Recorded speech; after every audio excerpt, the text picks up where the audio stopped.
الدين عند الله الإسلام ومن يبتغ غير الإسلام دينا فلن يقبل منه وهو في الآخرة من الخاسرين فإن حاجوك فقل أسلمت وجهي لله ومن اتبعني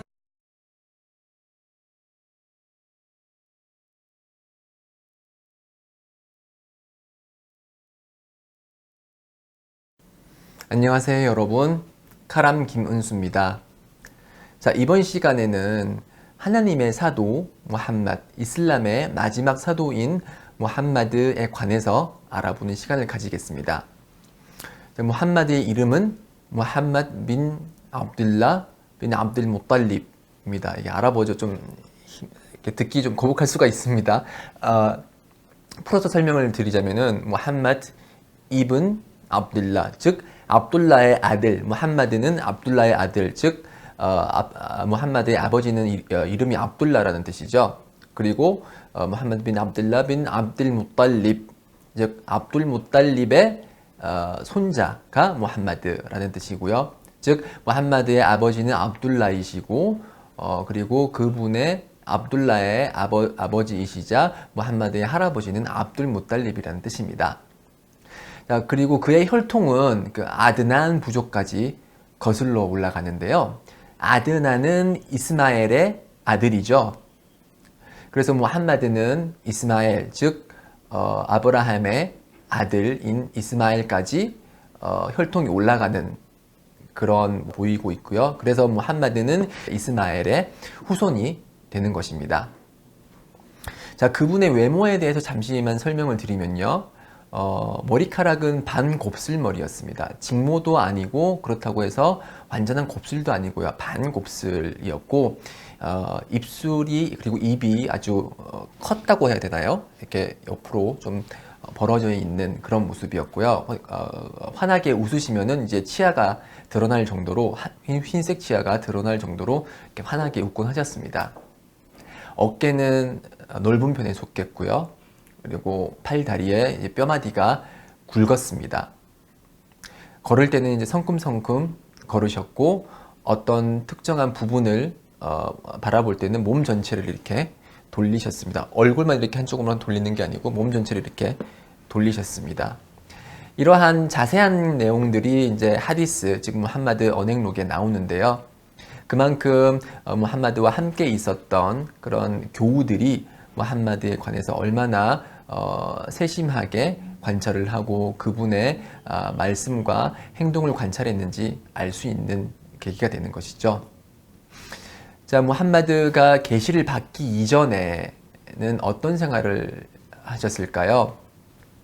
선지자 무함마드는 이제 571년 그 당시 아라비아 반도의 종교적 중심지였던 메카에서 태어났습니다. 571년 메카에서 태어났고요.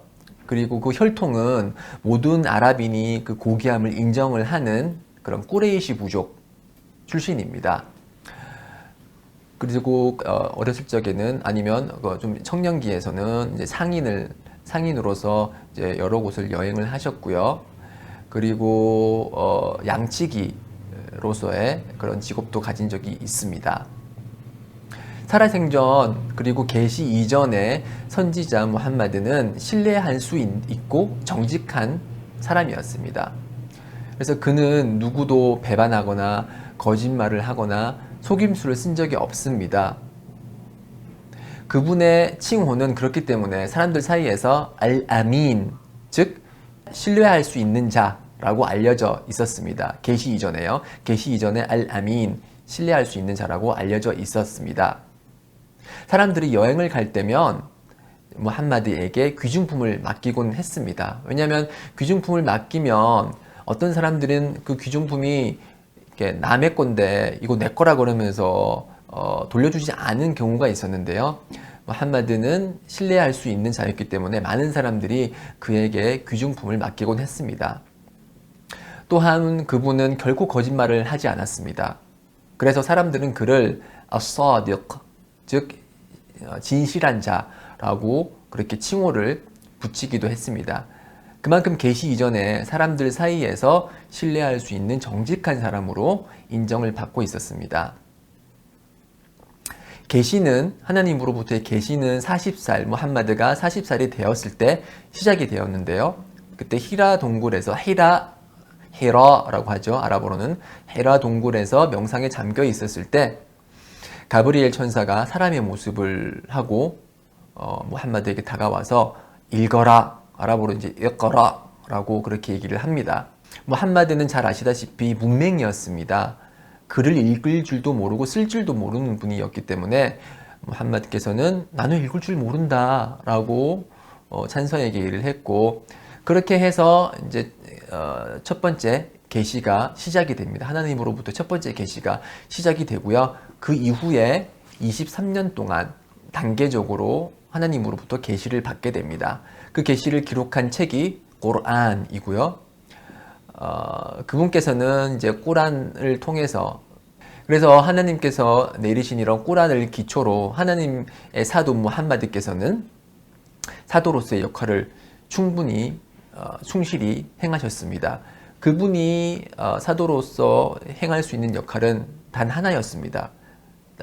가장 중요하면서 가장 핵심적인 역할이라는 것은 사람들에게 하나님 한 분만을 경배하라 라는 그런 메시지를 전달하는 것이 사도로서의 핵심적인 역할이었죠. 자, 우리가 여기서 좀 주목하고 싶은 거는 많은 사람들이 알지 못하는 부분이라서 좀 더 주목을 하고 싶은 부분은 그분의 성품에 관해서입니다.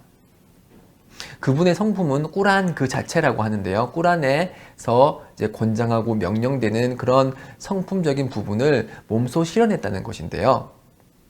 그래서 본인께서는 이렇게 말씀하셨습니다. 하나님께서 나를 사도로서 보내심은 인간의 훌륭한 성품과 선행을 완성하기 위함이다 라고 얘기를 하고 있습니다. 이러한 맥락에서 봤을 때 무함마드는 아주 가정적이었습니다. 그는 이제 집으로 이제 들어갈 때면 자신이 할 일을 세 등분으로 나누었습니다. 첫 번째 부분은 하나님을 위한 것, 그리고 두 번째는 자신의 가족을 위한 것, 그리고 세 번째는 자기 자신과 다른 사람들을 위한 것으로 이렇게 세 가지로 분리를 해서 시간을 쓰곤 하셨습니다. 그러면서 그분께서 말씀하시기를 그대들 중에 가장 훌륭한 자는 아내에게 훌륭한 자다라고 말씀하시면서 아내에게 친절하고 훌륭하게 대할 것을 명령을 하셨습니다.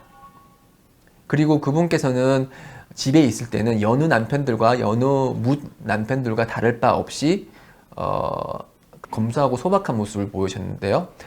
손수 옷을 꿰매기도 하시고 손수 양의 젖을 짜기도 하셨습니다. 그리고 그분은 아주 로맨틱한 분이시기도 하셨습니다. 그분께서 말씀하시기를 아내의 입에 넣어주는 음식, 그 음식을 짚고 있는 손에는 하나님의 자비가 있다라고 말씀하셨는데요. 그래서 같이 음식을 먹을 때 남편이 이렇게 반찬을 집어서 아내의 손에 넣어주는 것을 권장하셨죠. 이만큼 이제 손수 먹을 것을 챙겨주는 남편의 그런 세심함을 권장을 하셨고요. 또한 그분께서는 아내와 같이 술래잡기도 하셨고요. 그리고 키가 작은 아내가, 이렇게 작은 키의 아내가 낙타를 올라타야 될 때, 낙타가 이제 좀 크거든요. 그래서 올라타기 힘들었을 때 무함마드께서는 무릎을 꿇어서 계단을 만들어 줬습니다.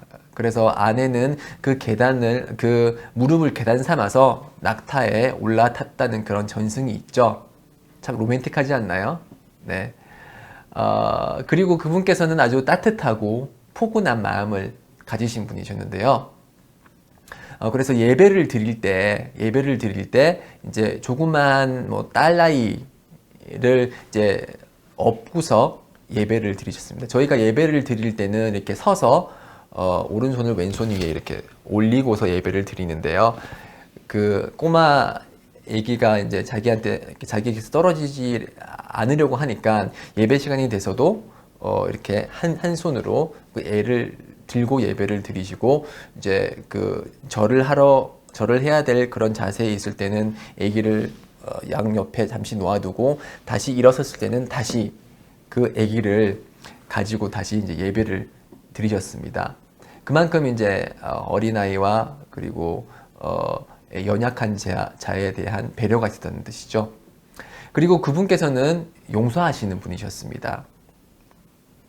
무슬림들이 어느 날 하나님의 사도 무함마드에게 와서 아우스라는 부족이 이슬람을 받아들이지 않는다면서 그들을 벌해달라고 하나님께 기도해달라고 요청을 했거든요. 그래서 무함마드께서는 벌해달라고 기도를 하지 않았습니다. 어떻게 기도를 하냐면, 오 하나님, 아우스 부족을 인도해 주시고 그들이 이슬람으로 입교할 수 있도록 해주십시오 라고 기도를 했죠. 파멸을 기도한 것이 아니고 그들이 이슬람으로 인도될 수 있도록 그들이 잘 되기를 빌어주신 것이죠. 그리고 그분께서는 또한 참을성과 관용을 자주 보여주셨던 분이신데요. 어느 날 선지자께서 이제 좀 거친 외투를 입고 있었을 때입니다. 그때 어떤 이제 물품을 이제 그 사다카, 즉 희사금으로 사람들에게 나누어 주고 있었는데요. 갑자기 사막 유목민 베두인이 와가지고 다짜고짜 선지자의 멱살을 이렇게 잡았습니다. 잡으면서 워낙 거칠게 상의를 잡았기 때문에 이 상의의 깃이 선지자의 목에 자국을 남길 정도였다고 하는데요. 그러면서 말하기를, 야 무함마드, 네가 갖고 있는 하나님의 재산을 나한테도 줘! 라고 하면서 전혀 예의를 차리지 않으면서 그렇게 거칠게 무함마드에게 그런 요청을 했습니다. 자, 일반 사람일지라도 그렇게 거칠게 누군가가 자신에게 공격적인 자세를 보이면은 당연히 기분이 나빠서 인상을 찡그리거나 아니면 그 사람을 힘으로 밀치거나 그렇게 할 텐데, 선지자 무함마드께서는 이제 그에게 고개를 이렇게 딱 돌리면서 웃음을 지으시면서 미소를 지으면서 사람들에게 그에게 얼마간의 재산을 줄 것을 명령하였습니다. 참 참을성 있고 관용적인 모습이라고 할 수가 있죠. 또한 그분께서는 겸손함으로 아주 겸손함으로 이제 유명하신 분이시기도 한데요. 어느 날 이슬람을 알기 위해서 한 비무슬림이 낙타를 타고 성원으로 들어왔습니다. 모스크로 들어왔는데요. 그래서 그 사람은 무함마드에게 이슬람을 알기 위해서 무함마드를 찾고 있었어요. 성원을 두리번 거리면서 무함마드가 어디 있는지 이렇게 찾고 있었는데요. 왜 그렇게 두리번 거렸을까요? 왜냐하면 무함마드의 복장과 그런 그 모습이 여느 일반 사람들과 다를 바가 없었다는 것이죠. 무함마드가 하나님의 사도이기는 하지만 주위 사람들이 입는 그런 옷과 유사한 옷을 입었고 사치를 부리거나 아니면 특별한 그런 복장을 하고 있지 않았다는 것이죠. 그만큼 이제 다른 사람들에 비해서 뛰어나게 뭔가를 드러내려는 그런 속성을 가지고 있지 않은 아주 검소한 분이셨습니다. 또한 그분께서는 매우 검소하셨습니다. 그래서 그분께서는 우리가 잘 때는 이제 뭐 침대나 아니면은 바닥에 이불을 깔고 자잖아요. 그렇지만 그분께서는 살아생전에 그 거친 깔개를 밑에 깔고 주무셨는데요. 그 깔개가 야자수 나무의 줄기 있죠, 줄기로 이루어진, 어찌 보면 되게 딱딱한 줄기인데요. 그 줄기로 만들어진 깔개 위에다가 등을 받치고 그렇게 주무셨습니다. 그래서 어느 날 그 오마르라는 이제 후에 제2대 칼리파가 되는 한 무슬림이 와서 그러한 모습을 보게 됩니다. 무함마드의 집에 가게 되니까 그 집에는 이제 보리 한 대보다도 조그만 양식과 벽에 걸려 있는 그 가죽 물통, 그 가죽 물통에는 이제 물이 있겠죠.